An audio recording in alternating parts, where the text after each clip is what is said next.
یہ تبوک کا سفر ہے، اللہ کے رسول صلی اللہ علیہ وسلم واپس آ رہے، اور واپس آ کر سیدنا خالد بن ولید رضی اللہ عنہ وارضاہ کو یمن کی طرف روانہ کرتے ہیں کہ قبیلے کو اسلام کی دعوت دے۔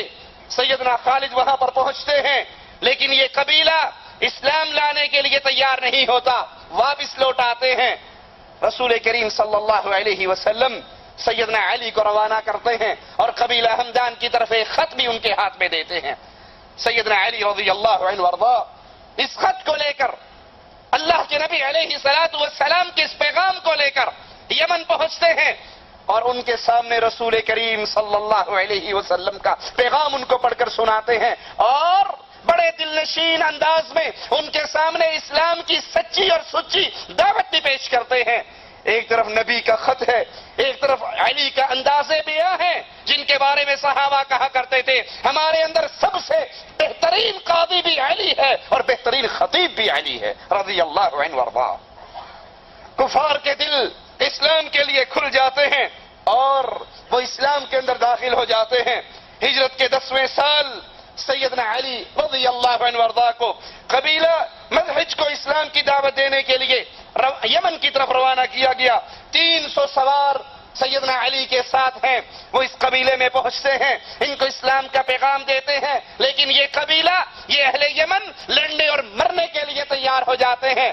سیدنا علی کے ساتھ صرف 300 ہیں۔ آپ بھی اپنی صفوں کو سیدھا کر لیتے ہیں، اگرچہ تعداد تھوڑی ہے، لیکن یہ نبی کریم صلی اللہ علیہ وسلم کے صحابہ، یہ آپ کے ساتھی، یہ آپ کے تربیت یافتہ، جن کی نظریں تعداد پر نہیں ہوا کرتی، اللہ کی مدد پر ہوا کرتی۔ زبردست جنگ ہوتی ہے اور وہ کفار شکست کھاتے ہیں۔ ان کے قبیلے کا سردار سیدنا علی کے پاس آتا ہے اور آ کر مسلمان ہوتا ہے، اور قبیلے کے کچھ اور لوگ بھی مسلمان ہوتے ہیں۔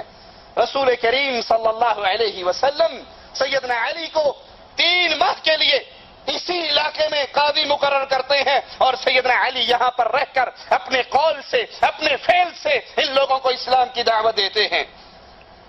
اسی سال سیدنا علی رسول کریم صلی اللہ علیہ وسلم کے ساتھ حج کرنے کی سعادت مندی بھی پاتے ہیں، اور اللہ کے رسول صلی اللہ علیہ وسلم سیدنا علی کو قربانی کے اونٹوں کا گوشت تقسیم کرنے کی ذمہ داری دیتے ہیں، اور یہ رسول کریم صلی اللہ علیہ وسلم کا پہلا اور آخری حج ہے۔ یہ حجۃ الوداع ہے۔ اس سے واپسی پر آقا علیہ الصلوۃ والسلام بیمار ہوئے اور ہجرت کے 11ویں سال اس دنیا سے رخصت ہو گئے۔ سیدنا علی نے دوسرے صحابہ کے ساتھ مل کر آپ کو غسل دیا، اور پھر اسامہ بن زید، عبد الرحمن بن عوف اور فضل بن عباس کے ساتھ مل کر رسول کریم صلی اللہ علیہ وسلم کو قبر میں اتارا۔ نبی کی وفات کے بعد مسلمان ابو بکر صدیق رضی اللہ عنہ وارضاہ کے ہاتھ پر اکٹھے ہو جاتے ہیں، بیعت کر لیتے ہیں، ان کو اپنا خلیفہ چن لیتے ہیں، اور ابو بکر سیدنا علی سے بڑی محبت کرتے ہیں، خلافت کے معاملات میں ان سے مشورے کرتے ہیں۔ اسی لیے جب سیدنا علی سے سوال ہوا تھا ان کی خلافت پر بیٹھنے کے بعد کہ ابو بکر و عمر و عثمان کے دور میں اتنے فتنے نہیں تھے جتنے آپ کے دور میں ہیں، اس کی کیا وجہ ہے؟ تو آپ نے کہا تھا ابو بکر عمر عثمان کا مشیر میں تھا، ان کو مشورے میں دیا کرتا تھا، مجھے مشورے تم دیتے ہو، میرے مشیر تم ہو۔ ان کا مشیر میں تھا۔ سیدنا ابو بکر اپنے خلافت کے معاملات میں سیدنا علی سے مشورہ لیتے، اور رسول کریم صلی اللہ علیہ وسلم کی وفات کے 6 ماہ بعد فاطمہ رضی اللہ تعالی عنہا بھی فوت ہو جاتی ہیں۔ سیدنا علی کے لیے یہ دوسرا بڑا صدمہ، آقا علیہ الصلوۃ والسلام کی وفات اور پھر آپ کی لخت جگر کی وفات۔ ابو بکر صدیق رضی اللہ عنہ وارضاہ کو اپنی خلافت کی ابتدا میں جن بڑے مسائل کا سامنا رہا، ان میں سے ایک مسئلہ زکوٰۃ کا انکار کرنے والوں کا گروہ، اور دوسرا مسئلہ وہ عرب قبائل جو نئے نئے مسلمان ہوئے تھے اور نبی کی وفات کے بعد دین اسلام سے پھر گئے، ان کے خلاف جب جنگ ہوئی تو سیدنا علی رضی اللہ عنہ وارضاہ ابو بکر صدیق کے ساتھ بھرپور اس جنگ میں آپ کی مدد کرتے رہے۔ سیدنا عمر رضی اللہ عنہ وارضاہ 10.5 سال خلافت کا یہ دور انہوں نے مشوروں کے لیے کمیٹی مقرر کی اور سیدنا علی سیدنا عمر کی اس کمیٹی کے رکن رہے۔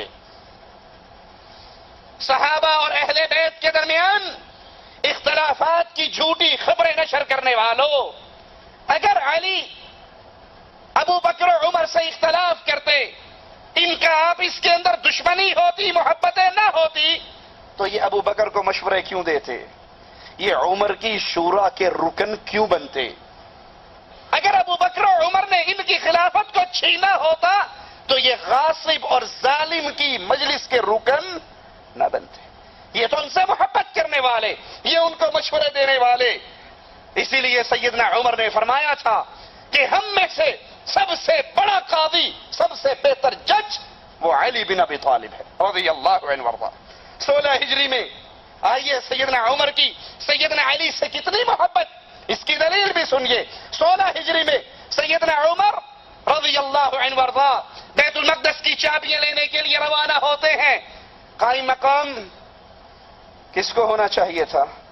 بیٹے کو بناتے نا، عبداللہ کو بناتے، کسی اور کو بناتے۔ نگاہ انتخاب پڑتی ہے عمر کی تو سیدنا علی پر پڑتی ہے۔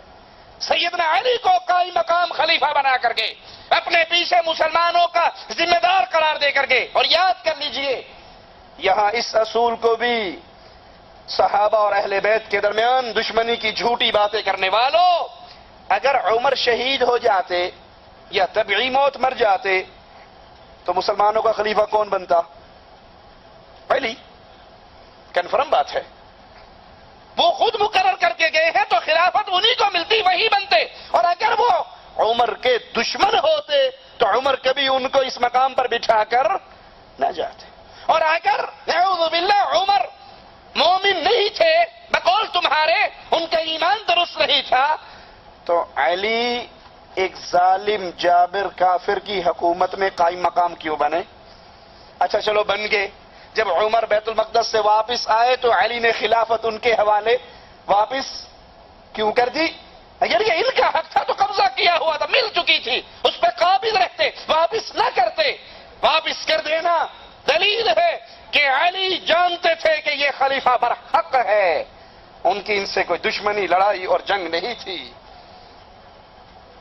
سیدنا عمر کے دور میں جب ایرانیوں سے مقابلہ ہوا، ان کا لشکر مسلمانوں کی طرف بڑھا، مسلمان لشکر کفار کی طرف بڑھا، تو سیدنا عمر رضی اللہ عنہ وارضاہ نے خود اس لشکر کی کمان سنبھال کر مقابلے کے لیے جانا چاہا، تو سب سے پہلے اعتراض سیدنا علی نے کیا رضی اللہ عنہ وارضاہ، اور انہیں منع کیا کہ آپ نہ جائیے، اپنی جگہ پر کسی اور کو بھیجیے۔ اور عمر علی کا مشورہ مان کر اس لشکر کی سالاری کو لے کر نہیں نکلے بلکہ کسی اور کو مقرر کر کے بھیجا۔